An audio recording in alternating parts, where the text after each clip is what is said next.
Hi everyone, welcome to Life Made Simple DIY. Today we're going to be testing out these Auxito LED bulb replacements on my 2013 Chevy Silverado. Alright, let's do the unboxing and see what this comes with. Auxito LED light. This is the H11 model. Replaces the low beams. Comes with a couple of gloves. You don't want to really touch the bulbs with your fingers because the oils might end up wrecking the bulbs. Comes with, looks like 4 zip ties and a really tiny hex or Allen key. Got a product manual. Maybe I'll take a look at that. And then you've got the bulbs, and I'm not going to touch them if I don't need to. And each one comes with a connector here. So they have a fan on them. You plug it into the regular connector, replace the bulbs, and you should be good to go. Okay, so let's get started on removing the old bulbs and then get these new ones installed. The low beam and daytime running light bulbs are these ones here. Lower is the high beam. So if you look back behind this, and we're on the driver's side, you can see that top bulb is right there. So it's really easy. Basically, you can turn it a bit and it's going to come out. But what we might want to do instead is actually leave it in there, squeeze this, so you can pull the connector off.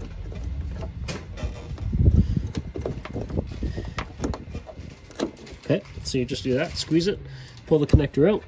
That should be plug and play into the new connector. Meanwhile, turn that counterclockwise, pull that old bulb out.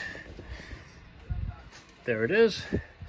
Should be a direct replacement with that H11 Auxito LED, and then the connector should work as well. So that's it for removal. I'm just showing you the driver's side. Passenger side is basically the same thing, but let's get that new bulb installed and check it out. Here's the old bulb, came out of the driver's side, and here's the new bulb we're going to put in. Let's just pull one of these out.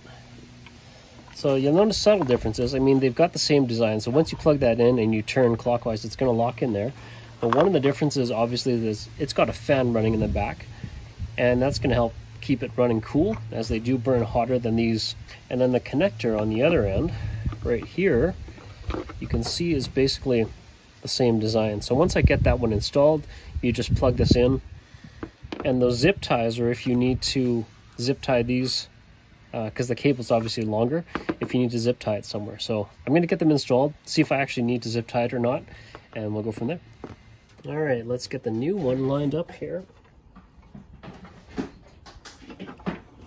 Throw that in there, turning it to the side like it was the other one. Just mounting it in there, turning it clockwise, just to make sure it's secure in there. Seems to be tight. And then we got the connector out here. And the old connector is just down there. So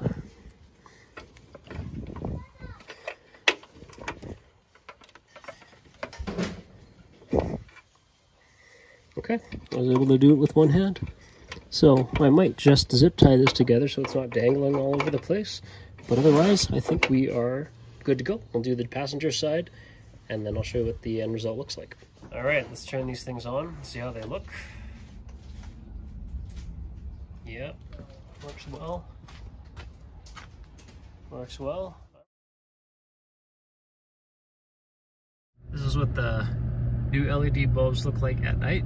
Let's see if I can turn them off.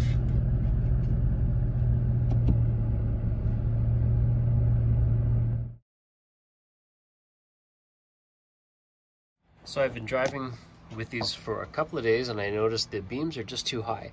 The factory default level, I think, is fine for the regular yellow bulbs, but I think they're aimed too high when it comes to these LED bulbs. And so I noticed it's either shining in the rear view mirrors of drivers in front of me, or it's reflecting off the traffic signs that are way up on lampposts. So what I'm going to do is I'm going to adjust these headlights lower.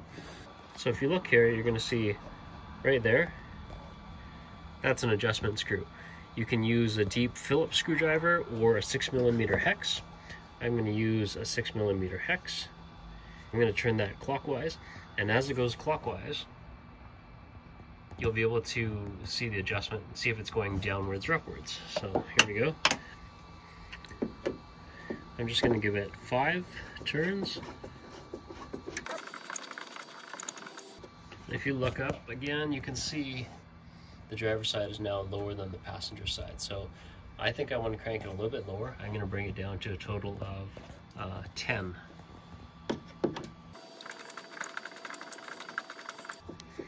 Okay, so I've tightened that adjustment screw 10 revolutions, and you can see the passenger side is higher.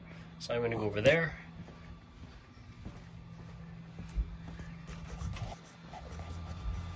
And I'm going to do the same thing here. Okay, and after that they should be level again. Pretty much looks like they are. And I think this is good. So we're going to try this out for a couple of days and see if this works better with these new LED bulbs. Well, it's time to wrap this video up. Thanks everybody for watching. Having used these lights for about the past 30 days, my review of them is that they work great. After that initial adjustment, because they were aimed way too high, I pointed them down a bit. They seem to be running great. The fans on the back of them apparently keep them from overheating, and I'm looking forward to using these. Longevity, I guess we'll find out. So I'll have to re-update this video at some point if one of them burned out, and I need to let you know about that. But otherwise, it's been running for 30 plus days, and the light quality is very good. Really easy to install, and I think it's a nice low cost and easy installation upgrade for your Chevy truck or other vehicle. Thanks for watching. If this was helpful, let me know by hitting that like button. As usual, comment if you have a question or a different experience relating to these light bulbs. And lastly, subscribe so you can be notified of our latest DIY and tool review videos. Thanks again for watching.